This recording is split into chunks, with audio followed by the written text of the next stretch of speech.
नमस्कार दोस्तों, आप सभी का स्वागत हमारे YouTube चैनल JPCM पर।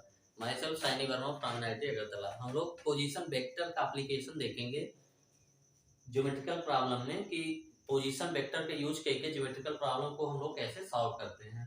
तो क्वेश्चन आपके सामने लिखा है, the line joining the vertices of a tetrahedron to the centroid of opposite faces are concurrent. ये हमको प्रूव करना है कि जो टेट्राहेड्रॉन होता है, टेट्राहेड्रॉन क्या होता है हमारा, टेट्राहेड्रॉन ट्रायंगुलर फेस होता है, ये जो है ये, और ये जो है तीनों पॉइंट्स को ये जो है मिला दें हम लोग, जो है ये इसको यहाँ से, इसको यहाँ से, इसको यहाँ से, तो ये टेट्राहेड्रॉन होता है, 3D फिगर होता है। तो थोड़ा सा हम लोग इसको पहले समझ लें टेट्राहेड्रॉन, क्योंकि जो है बोर्ड पे बनाने पे आपका कम समझ में आएगा। तो मान लेते हैं टेट्राहेड्रॉन का ये जो बेस हो गया ABC है, तो हमारा एक कोई पॉइंट O हम लोग यहाँ पे ले लेते हैं, कोई पॉइंट O लेने के बाद हम लोग इस पॉइंट से इन तीनों वर्टिसेस को मिला देते हैं। वर्टेक्स को मिलाने के बाद जो फिगर बनता है, ये हमारा 3D फिगर जो ये दिख रहा है, ये हम लोगों का क्या है, टेट्राहेड्रॉन है। इसको ध्यान से आप देखिए, टेट्राहेड्रॉन, ये पॉइंट O है, इसमें चार जो है ट्रायंगुलर फेस हैं। एक तो आपका बेस हो गया, और एक ट्रायंगुलर फेस क्या हो गया, OBC, और एक ट्रायंगुलर फेस हो गया OAB, अगर इसको हम लोग O नाम दे दे, OAB, और एक ट्रायंगुलर फेस इधर हो गया OAC। तो चार ट्रायंगुलर फेस हैं हमारा और चार वर्टेक्स है। तो इसमें यह दिखाना है कि किसी भी वर्टेक्स को अपोजिट फेस के सेंट्रॉइड से मिलाने वाले जो लाइन सेगमेंट बनेंगे चार, ये कॉन्करेंट हैं। तो हम लोग अब बना लेते हैं एक टेट्राहेड्रॉन, जिससे आपको थोड़ा समझ में आ जाए। 3D विजुअलाइजेशन आपको हल्का सा करना पड़ेगा। ये हम लोग ले लेते हैं पॉइंट A, ये पॉइंट B, ये पॉइंट C। अब 3D बनाने के लिए एक पॉइंट हमको यहाँ पे लेके यहाँ से मिलाना पड़ेगा। तो हम लोग वो पॉइंट जो है बोर्ड में तो बना नहीं सकते, इसलिए वो पॉइंट को हम लोगों ने ओ पॉइंट को इधर जो है कहीं पे एज्यूम कर लिया। ये हमारा C है, और यहाँ से हम लोग मिला देते हैं, A को मिलाते हैं ये, फिर हम लोग B को मिलाते हैं, और फिर C को मिलाते हैं, और इस पॉइंट को हमने नाम दे दिया O। और जो है ये हम लोग ऐसे थोड़ा सा डार्क कर देते हैं, जिससे ये पता चले कि ये हमारा बेस है, और ये जो हमारा है ये प्लेन के ऊपर है। अब हम लोगों के पास चार फेस दिख रहे हैं, एक हो गया OCB, एक दिख रहा है ACB, और एक दिख रहा है OAB, क्योंकि OAB, और एक OAC। चार फेस हम लोगों को दिख रहा है। तो हम लोग सारे पॉइंट के पोजीशन वेक्टर लिखना चाहते हैं, तो इसी पॉइंट को हम लोगों ने ओरिजिन O को मान लिया, और B का पोजीशन वेक्टर हम लोगों ने B लिख दिया, और C का पोजीशन वेक्टर C लिख दिया, और A का पोजीशन वेक्टर हम लोगों ने A लिख दिया।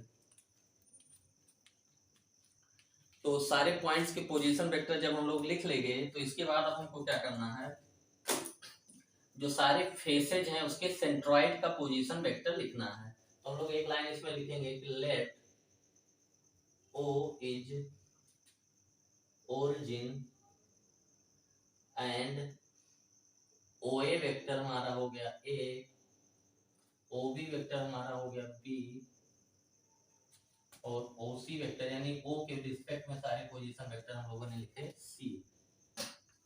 अब हम लोग सारे फेस के जो है सेंट्रॉइड लिखना चाहते हैं। तो हम लोग जानते हैं किसी भी ट्रायंगल के अगर तीनों वर्टेक्स के पोजीशन वेक्टर पता हो, मान लेते हैं कि ये पोजीशन वेक्टर A है, ये B है, ये C है, तो सेंट्रॉइड क्या होता है, सेंट्रॉइड जो होता है, ये मीडियंस जिस पॉइंट पे मिलते हैं उसी को सेंट्रॉइड बोला जाता है। और मीडियंस क्या होता है, वर्टेक्स को अपोजिट साइड के मिड पॉइंट से मिलाने वाला जो लाइन सेगमेंट होता है ये। तो ये मिड पॉइंट है, तो इसका पोजीशन वेक्टर B + C/2 हो गया, और ये हम जानते हैं ये रेशियो 2:1 होता है। तो जो सेंट्रॉइड का पोजीशन वेक्टर हमारा होता है A + B + C/3, यानी किसी भी जो है ट्रायंगुलर फेस का पोजीशन वेक्टर उसके सेंट्रॉइड का निकालना है, तो तीनों वर्टेक्स के आप जो है पोजीशन वेक्टर को ऐड करके 3 से डिवाइड कर दीजिए। अब हम लोग जानते हैं कि O के अपोजिट जो सारे फेस जो हैं, हम लोग जानते हैं कि वर्टेक्स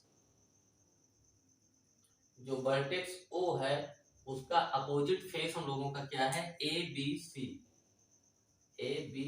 जो वर्टेक्स का अपोजिट फेस, ये सारे हम लोग लिख लेते हैं जिससे कंफ्यूजन ना हो। वर्टेक्स O का अपोजिट फेस, और इसको हम लोग समझने के लिए एक बार फिर से यहाँ पे 3D में देख लेते हैं। ये हमारा A है, ये हमारा B है, ये हमारा C है, और ये पॉइंट हम लोगों का अगर O है, ये पॉइंट O है, ये पॉइंट हम लोगों का जिस पॉइंट पे ये है ये O है, O। तो अब यहाँ से हम लोग देखते हैं सारे फेस और जो है वर्टेक्स दिख रहे हैं। तो जो O का जो अपोजिट फेस है, O ऊपर है, तो O का अपोजिट फेस हमारा ABC हो गया। अब हम लोग देखते हैं जो ये फेस है, इसके जो है अपोजिट में कौन सा वर्टेक्स पड़ा है, A, यानी A के अपोजिट में फेस है हमारा OCB। A के अपोजिट में जो फेस है वर्टेक्स A है, तो उसका अपोजिट फेस हमारा क्या है, OCB। ये देखिए यहां से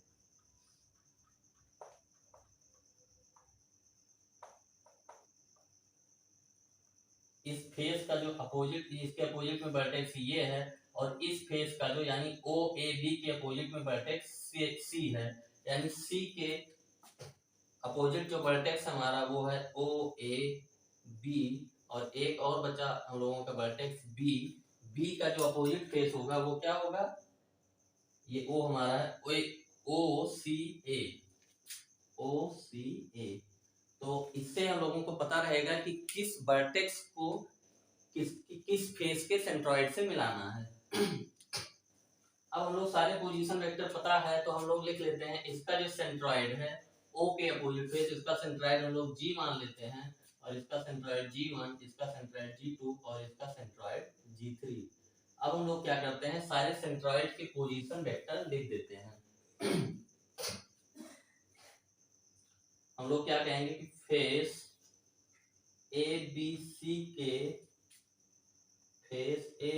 के सेंट्रॉइड का पोजीशन वेक्टर हम लोगों का क्या हो जाएगा, फेस ABC के तीनों जो है वर्टेक्स के position vector A + B + C है, तो तीनों वर्टेक्स को ऐड करके आप 3 से डिवाइड कर दीजिए, और हम लोगों इसको जो है हम लोग इसको नाम देंगे जो है ABC के वर्टेक्स, इसको हम लोगों ने G मान लिया है, तो ये OG होगा। फिर हम लोग फेस OCB के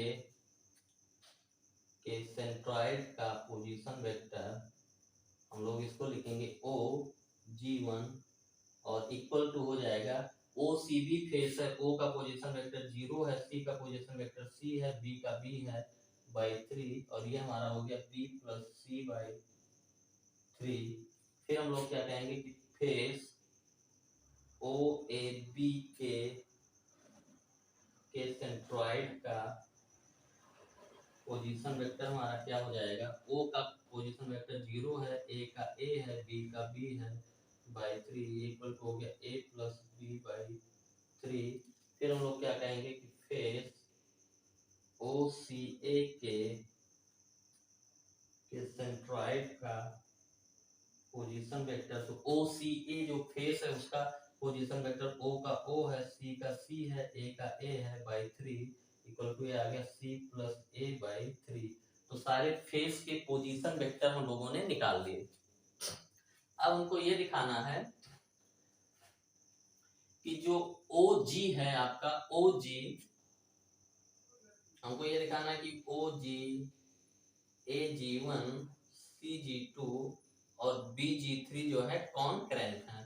तो हम लोगों का O का पोजीशन वेक्टर पता है, G का पता है, A G1 C G2 सबका पोजीशन वेक्टर पता है। अब हम लोग इसमें एक काम ये करते हैं कि let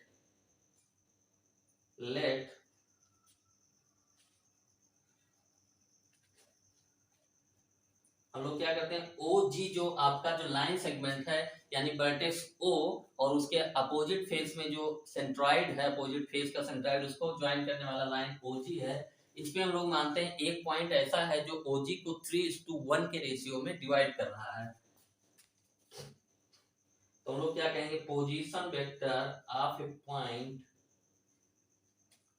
point dividing OG in 3:1 ratio equal to, यानी OG को 3:1 के रेशियो में डिवाइड करने वाले पॉइंट का पोजीशन वेक्टर आपको निकालना है। तो O पॉइंट का पोजीशन वेक्टर पता है, G पॉइंट का पोजीशन वेक्टर पता है, और इसको 3:1 के रेशियो में डिवाइड करने वाले पॉइंट का पोजीशन वेक्टर निकालना है। तो O का 0 है और G का position vector A plus B plus C by 3 है, A plus B plus C by 3। तो हमारा जो सेक्शन फार्मूला है, इस पॉइंट का पोजीशन वेक्टर हो जाएगा 3 times of this plus 1 times 0 upon 3 plus 1। तो position vector of point dividing OG in 3:1 ratio ये हो जाएगा 3 into A plus B plus C by 3 plus 1 times 0 upon 3 plus 1, और 3 3 कैंसिल हो गया, ये आ गया A plus B plus C by 4। यानी OG पे एक ऐसा पॉइंट जो OG को 3:1 के रेशियो में डिवाइड करता है, उस पॉइंट का position vector A plus B plus C by 4 आ गया। फिर हम लोग आगे बढ़ते हैं।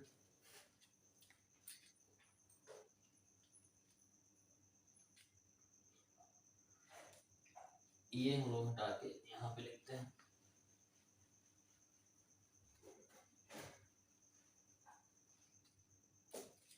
अब अगला हम लोगों का जो वर्क होगा ये क्या होगा, हम लोग position vector of a point dividing AG इन 3:1, यानी AG लाइन सेगमेंट को 3:1 के रेशियो में डिवाइड करने वाले पॉइंट का हम लोग पोजीशन वेक्टर निकालना चाहते हैं। AG इसको 3:1 है। G का पोजीशन वेक्टर हम लोगों को पता है, AG1 होगा यहाँ पे क्योंकि OG है। तो G1 का पोजीशन वेक्टर यहाँ से हम लोगों ने देखा C प्लस B बाई 3, तो ये क्या है B प्लस C बाई 3, और A का पोजीशन वेक्टर A है। तो इस पॉइंट का पोजीशन वेक्टर जो इसको 3:1 के रेशियो में डिवाइड कर रहा है इक्वल टू हो जाएगा 3 times B plus C by 3 plus 1 times A upon 1 plus 3, 3 3 cancel हो गया B plus C plus A by 4। फिर अगला काम करते हैं हम लोग कि position vector of a point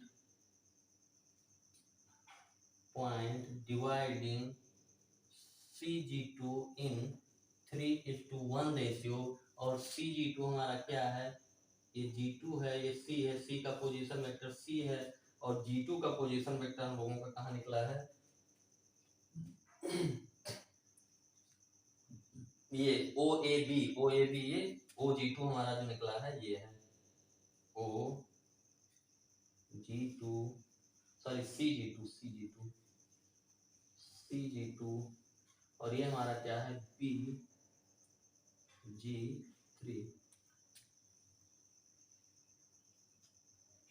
face AOB के सेंट्रॉइड का पोजीशन वेक्टर जो हमारा ये निकला है, इसको हम लोग क्या कहेंगे, ये OAB के सेंट्रॉइड O को G2 हम लोगों में माना है, तो ये क्या होगा OG2 होगा, और ये हमारा क्या होगा OG3 होगा। यानी G2 का जो पोजीशन वेक्टर है ये A प्लस B बाई 3 है। तो इसको 3:1 के रेशियो में डिवाइड करने वाले पॉइंट का जो पोजीशन वेक्टर हो जाएगा 3 times A plus B by 3 plus 1 times C upon 1 plus 3, 3 3 cancel होके A plus B plus C by 4। फिर हम लोग कहेंगे position vector of point dividing BG3 in 3:1, BG3 को 3:1 के रेशियो में डिवाइड करने वाले पॉइंट का पोजीशन वेक्टर हम लोग निकालेंगे। ये 3:1 है, इस पॉइंट का पोजीशन वेक्टर निकालना है। B का पोजीशन वेक्टर B है, और OJ3 हमारा है A प्लस C बाई 3। तो ये हो जाएगा 3 times this plus 1 times B equal to 3 times A plus C by 3 plus 1 times B upon 1 plus 3 equal to 3 3 cancel होके आ गया 1 a plus b plus c by 4। अब हम लोग क्या देखते हैं कि a g1 को जो 3:1 के रेशियो में डिवाइड करता है, वही पॉइंट c g2 को डिवाइड करता है, वही पॉइंट b g3 को डिवाइड करता है। तो इसका मतलब क्या हो गया, और वही पॉइंट हमारा OG को डिवाइड करता है 3:1 के रेशियो में। इसका मतलब वो पॉइंट जो है वो कॉमन है। किस पे कॉमन हो, OG पे भी है, AG1 पे भी है, BG2 पे भी है, और CG2 पे भी है, और BG3 पे भी है। तो हम लोग यहाँ से क्या कहेंगे कि point having position vector a plus b plus c by 4 divides OG AG1 CG2 and BG3 in 3:1 ratio। so ये जो चारों लाइन सेगमेंट होंगे, so B can say that OG AG1 CG2 BG3 are concurrent। Concurrent का मतलब इस पे जो है एक कॉमन पॉइंट आपका मिल रहा है, तो ये कॉन्करेंट होगा। तो फेस ओ ए बी का जो पोजीशन वेक्टर है उसको हम लोग क्या लिखेंगे, ओ G2, और इसको हम लोग क्या लिखेंगे, ओ G3, और ये OG है और ये ओ G1 है। तो ये हम लोग का सिंपल सा जो प्रूविंग था, इसमें कोई खास बात नहीं थी। हल्का सा आपको थोड़ा सा विजुलाइज कर लीजिए एक बार। तो आपका जब टेट्राहेड्रॉन क्लियर हो गया, टेट्राहेड्रॉन 3D विजुलाइजेशन से आप क्या करेंगे कि किस फेस के अपोजिट वर्टेक्स क्या है ये क्लियर कर लेंगे आप। पहला पॉइंट तो यही करेंगे कि किस फेस का जो है अपोजिट में वर्टेक्स कौन सा है, यानी किस वर्टेक्स के अपोजिट में कौन सा फेस है, ये आप इकट्ठा लिख लेंगे। फिर पोजीशन वेक्टर ओ को जो है ओरिजिन मान के पोजीशन वेक्टर लिख के सारे जो चारों फेस हैं उसके सेंट्रॉइड का हम लोग पोजीशन वेक्टर लिख लेंगे। उसके बाद लिखने के बाद फिर हम लोग उसको 3:1 के रेशियो में डिवाइड करने वाले जो पॉइंट का जो है पोजीशन वेक्टर निकालते हैं, तो सेम आता है, यानी कि जो चारों के चारों हैं वो हमारे क्या हैं, वो कोलिनियर है, यानी वो पॉइंट्स चारों लाइन सेगमेंट